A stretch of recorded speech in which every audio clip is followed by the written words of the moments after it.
Okay, so I left off talking about the veil of the temple was rent. Okay, now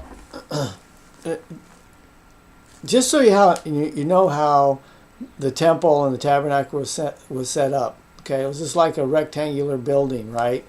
And there were two rooms inside of the building, and there was the holy place, and then there was the most holy place, sometimes called the Holy of Holies. Okay, so like, let's say that a man was going through the temple. Okay, there was a ritual. Well, I'll go through the whole thing. Let's say that somebody's going through the temple for the first time. Okay, the first thing that he did is he'd come to the gate, and maybe I did this before, but I'll do it again. He'd come to the gate, and he would show that he was an Israelite. Well, Israelites were circumcised, so he'd have to show his circumcision to the priest in order to get into the gate that would get him into the courtyard of the temple. Okay, so once he was in the courtyard of the temple, they would come to the altar. And he'd bring his sacrifice with him to the altar, and the priest would take the sacrifice and slaughter the animal and put it on the altar, and then he would, cook the meat for everybody to eat, and then they would, then they'd burn the rest, okay? Burn all the unedible parts of the animal, okay? And then the next place they went to was the bronze sea that was supported on the backs of 12 oxen. Okay, so there the individual was baptized, all right? And then he would be taken outside of the temple. There were booths, and inside of the booths were priests, and these priests would do a ceremonial washing and anointing like Moses did with Aaron. When Moses ordained Aaron, he brought him before the people, and he washed him and poured oil on him and then clothed him in the garments of the priesthood. Well, essentially this is what would happen, after the baptism. He would be taken to the one of these booths, one of these stations, where the priest would ceremoniously wash him and anoint him and clothe him in a garment of the priesthood. Okay, well then the person would go to and he would also give him certain passwords, a password and a token to get into the actual place, the holy place. Okay, so he'd go up to he'd take the sign and the token, the password and the sign and the token to the gate, to the door of the temple where there would be a priest, and then he would have to give the sign and the token to the priest in order to be able to get into the holy place. Okay, and the password. Okay, so he gives the password, the sign, and the password and the token to get into the holy place. Well, once he got into the holy place, then he would sit in the holy place, and then in the most holy place would be the high priest, and the high priest would read the law. And then at the end, after he'd read the law, then he would ask the person, do you agree to live this covenant or to allow your life to be taken if you should break it? Something like that, okay? And then, so the person would say, yes, I'm going to keep this covenant, and I will suffer, and if I break it, I will suffer my life to be taken. Okay, and so then he was fully initiated. Well, then after he made the covenant, then he would be taken up to the veil to speak with the Lord through the veil.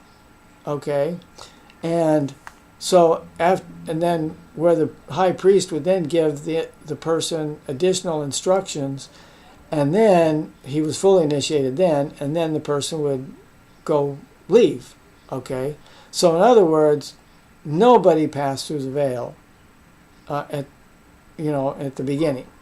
Okay, so Jesus comes, and it says that the veil of the temple was rent. Well, what that meant was that since Jesus had now atoned for the sins of the world, now people could pass through the veil into the Holy of Holies. All right? And so people going through the temple today, they give the signs, and or they give the token, the passwords and the tokens that allows them to go through the veil and symbolically going into the presence of the Lord. All right? So, but there was a great earthquake, and this earthquake that's recorded was not just felt in Jerusalem. It was felt over the whole earth. The whole earth shook because of Jesus' death. All right? And there's evidences of the earth crust being broken up in a lot of places, which is recent, like within the last 2,000 years. Okay? But here's the thing is that during this earthquake, the graves were open. Okay, but then it says, with the earthquake, the graves were opened. Okay, and this should be just a completely different sentence saying, many bodies of the saints which slept arose and came out of the graves after his resurrection. Okay, and this is important. The way they've punctuated this is kind of screwy. Okay, so with the earthquake, the graves are open. But after Jesus was resurrected, then many of the saints that came out of the graves, and then they went into town and they appeared unto many. All right? So Jesus was the first to be resurrected, but when he was resurrected, then the tombs that were open because of the earthquake, then the people came out, and then they went to visit with the people in the city. All right? And so when the earthquake happened, and there was a storm that lasted for 3 hours, there was an earthquake and a storm that lasted for 3 hours, but the soldier that said, a centurion said, truly this was the Son of God. Okay.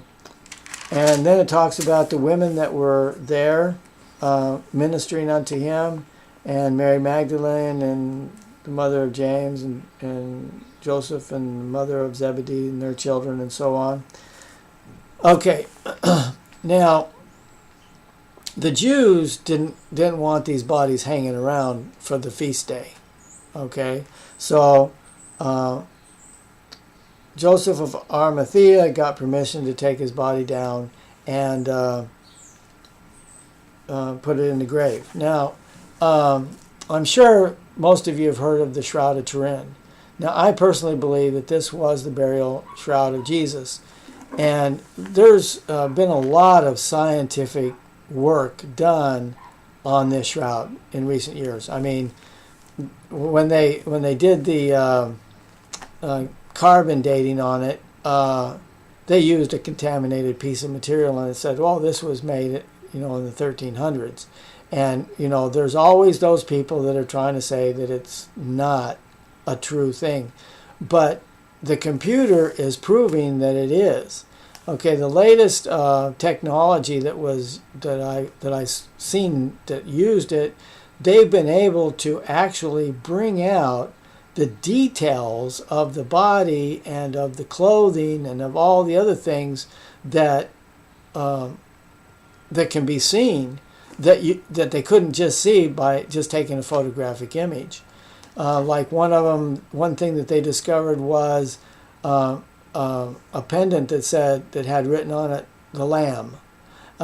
They showed that Jesus had been put in all of the traditional burial apparatus of the day. It showed that he had a kind of like an apron around his waist. And it was really, really interesting. You might take some time to look it up on the internet, the latest findings from the Shroud of Turin, and it's really an amazing thing that this was more than just a photograph. This was a digital type photograph, which technology has only existed within the last few years. It's an amazing thing. You have to watch it.